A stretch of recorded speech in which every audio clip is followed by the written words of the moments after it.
Okay, Shalom Akim, Kahalayim Na Yahaba Shem Yashaba Shir HaKudash, and double honest to the greatest of the apostles.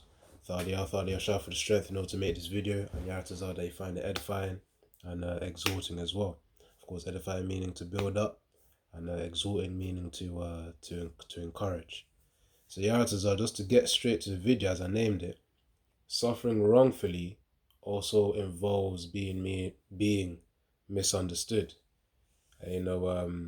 Also Salak if I sound a bit nasally, sometimes you get hit with a wave of September, October, when the cold season comes about, some kind of a flu or a cold. But yeah, Yaratazar, I'm going to push through. But yeah, as I named it, suffering wrongfully involves being misunderstood because, of course, as you enter into this truth as well, as a new brother, you then realize, sometimes you try and tell family, about these things, about, the truth of Yahweh Bashim Yashai. Of course, first and foremost, the names Yahweh Bashim Yashai. But then you read their reactions and you realize it's not gonna penetrate into their head, man. So, of course, they're not gonna comprehend the severity of the situation that you're talking about, in terms of coming back to Yahweh Bashim Yashai, and of course, repenting, man, which is what it means to return back to Yahweh Bashim Yashai. So that's one aspect of things, but also being misunderstood in the fact that, of course, having false accusations, or you believe, within yourself, through Yahweh Shem Shai, that's how Israel is going to be saved, and that's pretty much where you found rest, you found peace now, because it's like before then, it's like you were wondering, you were seeking, okay, what philosophy is gonna match with your spirit. Some brothers came from Christianity, some brothers came from Islam, the two predominant ones. But the thing is, that's part of the curses as well. So let me just get that quick preset based on that point. Israel wondering to see what philosophy suits their spirit.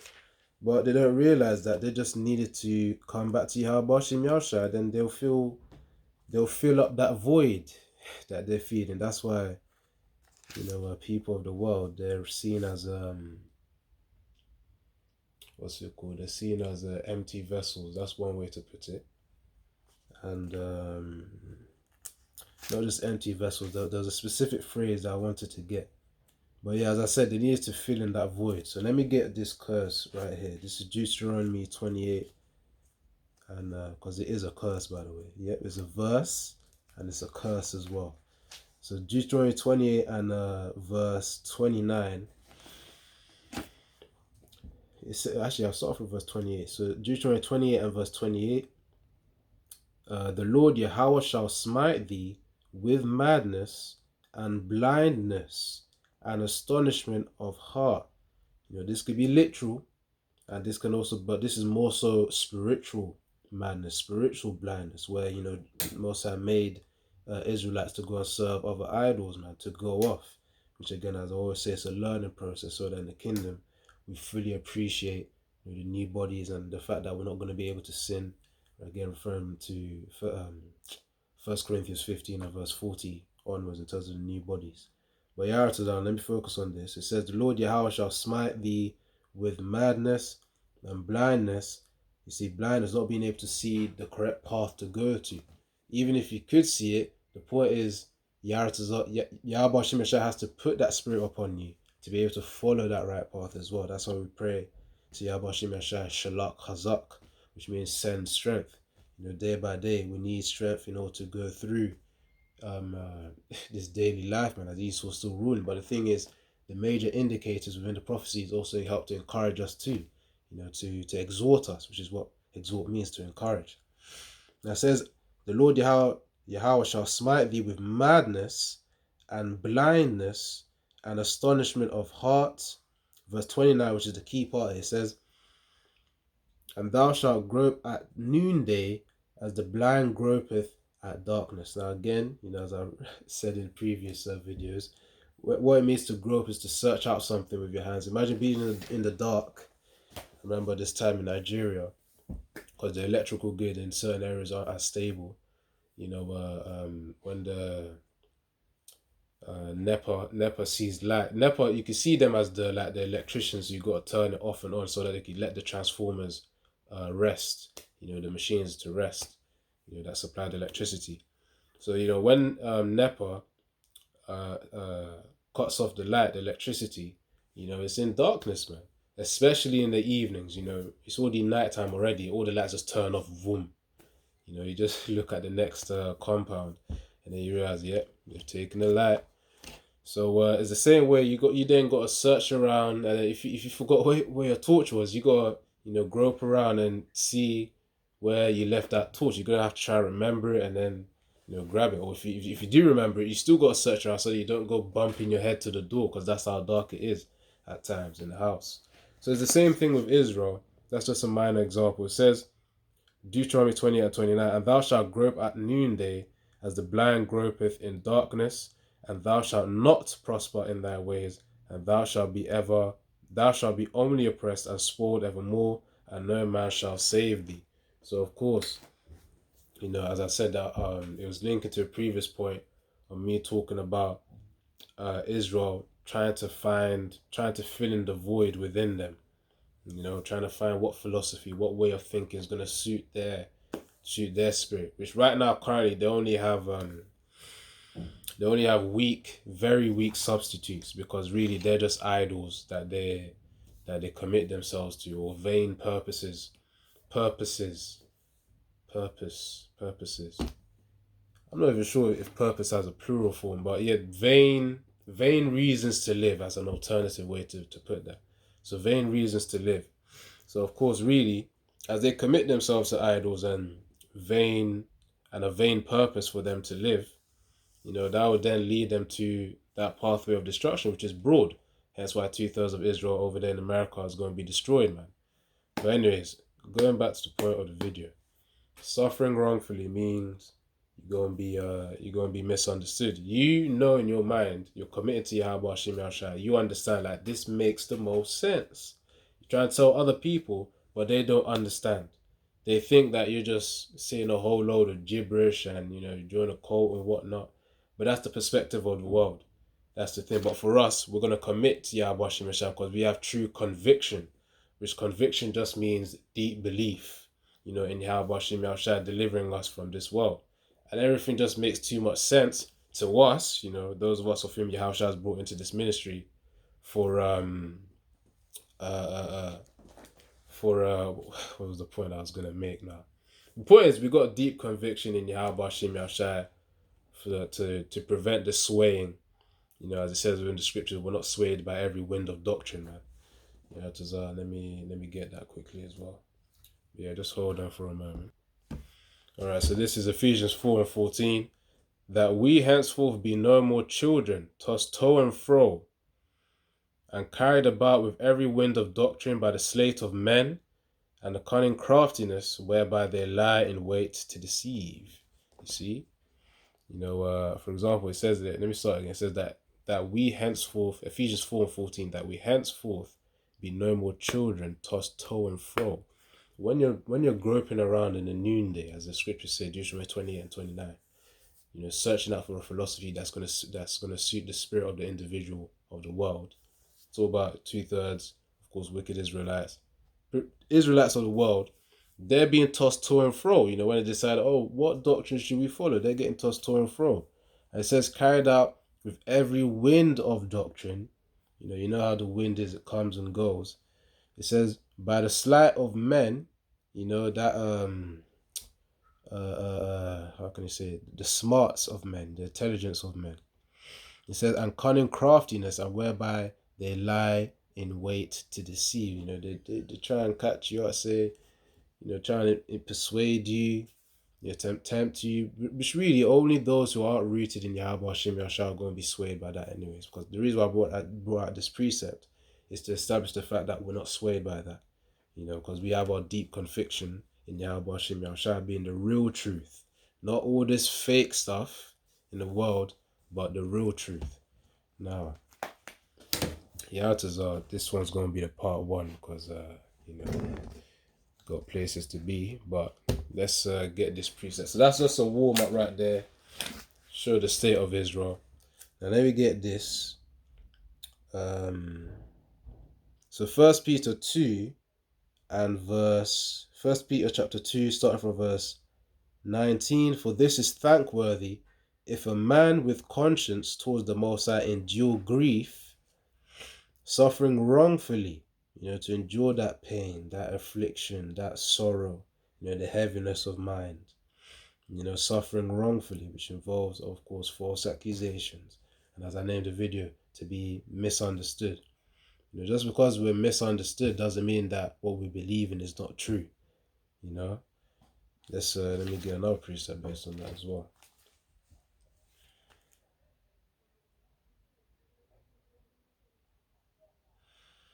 So this is Romans 3:3. For what if some did not believe? Shall their unbelief make the faith of the Most High without effects? No, it won't. That's why Ephesians 4:14, we ain't swayed by every wind of doctrine, because our root, our deep conviction, which is deep belief in Yahweh Shem Yahshai, is strongly rooted, man. So something that's strongly rooted, like a very, very strong oak tree rooted in the ground, and its roots really are deep into the ground. You can't make that thing waver.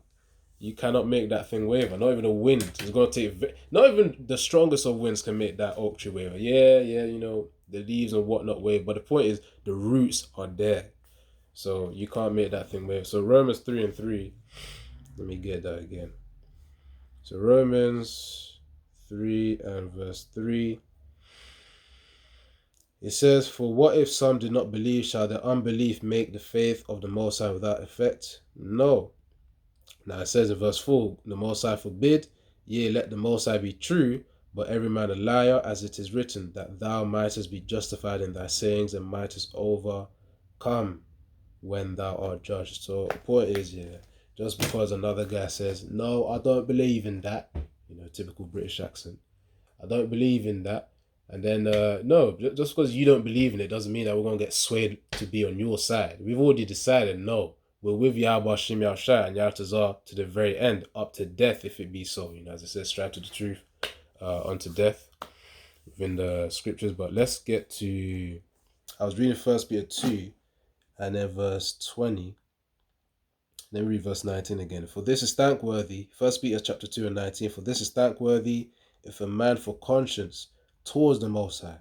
When your mind is, when it says, for the wicked, the Most High is not in their thoughts, but for the righteous, the Most High is actually in their thoughts. He's in our thoughts. Yahweh Shem Yahshai is always in our thoughts. Now it says, for conscience towards the Most High, endure grief, suffering wrongfully. Verse 20, for what glory is it, if when ye be buffeted for your faults, ye shall take it patiently? But if when ye do well and suffer for it, ye take it patiently, that is acceptable with the Most High. Now let me read that in the NLT, just to make it clear, because sometimes the words be kind of high. you go search the definition of them. To be fair, first time I read that as well, I need to read that in the NLT for sure, just to get that clarity. So 1 Peter 2 and 20, it says it, of course, you get no credit for being patient. If you are beaten for doing wrong, but if you suffer for doing good and endure it patiently, the Most High is pleased with you. It's like one of them things where it's like, you ain't gonna get a profit from it, but you just do the good for the sake of doing good. So the Most High notices those little things that you do, man, where it's like, trying to find a way to explain this. Point is, those type of moments where it's, even though it's not profitable, well, physically, within yourself, doing the good just for the sake of doing the good will actually help as well. Let me read that again. Hold on. 1 Peter 2 and 20, of course, you get no credit for being patient. If you are beaten, being patient if you are beaten for doing wrong.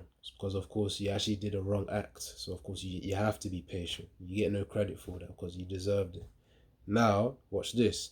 But if you suffer for doing good and endure it patiently, The Most High is pleased with you. So of course, that's a contrast right there. Of course, if you then did a bad deed, and then you suffer, it's like, yeah, you deserved it. But then if you didn't do a bad deed, if you did good rather, as Yahushua did good, preaching the gospel, of course, and of course teaching the apostles and of course the disciples in order to teach, men are under them as well.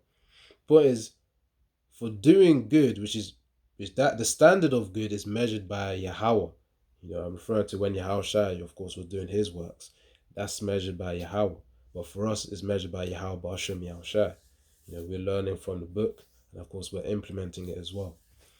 So the point is, when you suffer for doing good, it's essentially meaning that you endure punishments that you don't deserve. You endure the injustices, if you get what I mean.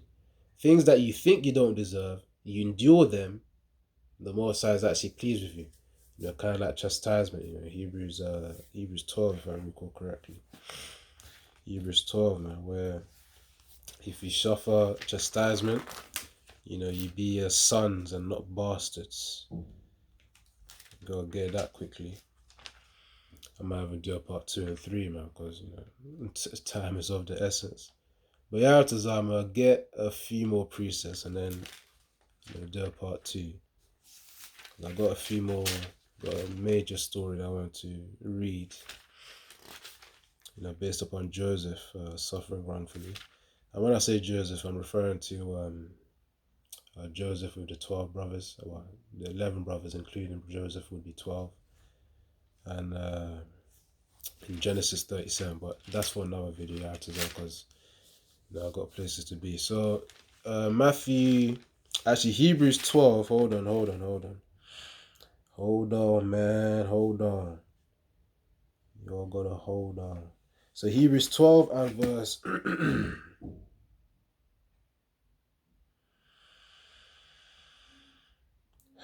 Alright. I'm gonna get to the point. So Hebrews 12 and verse 7 to 8. Hebrews 12 and 7. If ye endure chastening, the Most High dealeth with you as with sons. What son is he whom the Father chasteneth not? So really, each time, let's say, righteous man, a just man falleth 7 times. Each time you then fall, Most High sends a chastisement. That's a good sign that he's still dealing with you. Just like a way a father corrects his son, it's like, don't do this, and then let's say the son does what he disobeys his father. Of course, the father's gonna back at the belt, back at the cane, and then get a few flogs, on the on the body. So that's like a form of chastisement right there. Spare not the rod for the child, which means spare not the beatings. So because Israel had beatings back in the day, but again, that's another topic. But yeah, if you endure chastening, the Most High dealeth with you as with sons. For what son is he whom the Father chasteneth not? But if ye be without chastisement, whereof all are partakers, then are ye bastards and not sons. You see, even Yahushua himself, man, he said, hold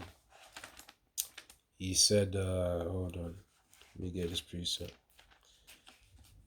The servant is not greater than the master. So let me get that precept. I'm gonna close it out. Yaratazar will start. I gotta do a part 2. Yaratazar. What was it? Matthew 27. Matthew 10.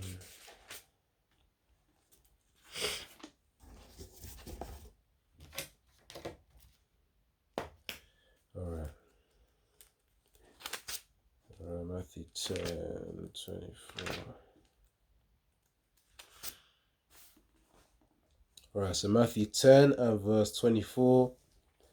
It says here, the disciple is not above his master, nor the servant above his Lord. It is enough for the disciple that he be as his master, and the servant as his Lord. If they have called the master of the house Beelzebub, which is the name of a demon, by the way, how much more shall they call them of his household? Let me read that again, Salak. You gotta get in the flow of the talk, man. Hold on. Matthew 10 and 25. It is enough for the disciple that he be as his master and the servant as his Lord. If they have called the master of the house, which the master of our house, Yahushai, is Beelzebub, it says, how much more shall they call them of his household? You see, the servants, which are part of the household. And remember, we're of the household of David as well, which of course Yahushua is literally a direct, I say direct, pretty much, yeah, direct, and also many generations through that seed line, he came back through the same seed line as well. Because if you go into the genealogy as well, it's King David, of course, Solomon was one of the sons of King David, and that's Yahushua, same spirit, of course, different body. But of course, down the line of the seed line of King David, in Matthew 1, Yahushua comes into the same scene as well. Again, same spirit, different body. So that's why it says it. Yeah. Oh yeah, I was referring to the master of the house, and then I linked it to the house of David. So of course, Yahushua being the master of the house, and of course us being the servants, we're still gonna have to suffer afflictions and suffer wrongfully too. So that means again being misunderstood by family, by just being misunderstood by people of the world in general. So it says, verse 26, fear them not therefore. So Matthew 10 and 26. Fear them not therefore, for there is nothing covered, and that shall not be revealed, and hid that shall not be known. Which means, even if you're suffering wrongfully right now, Yahweh Shemeshah will bring that vindication. He's gonna reveal and expose the wickedness as well. He's gonna open the eyes of the 2/3. Your family members are gonna realize. That's why it says in Daniel 12 verse 2, some will wake up to everlasting contempt. Some will in fact, may as well get it right now. Some to everlasting shame, and some to just bear with me. Let me just get the precept and I'm gonna close it out. So Daniel 12 actually, Daniel 12 and verse 2.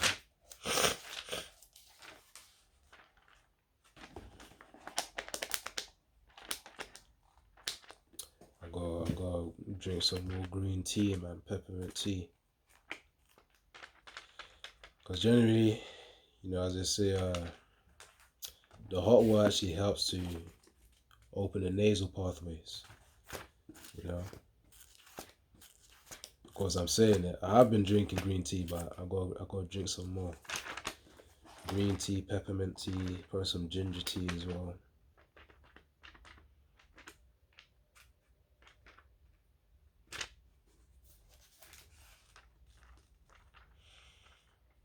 Oh yeah, hold on.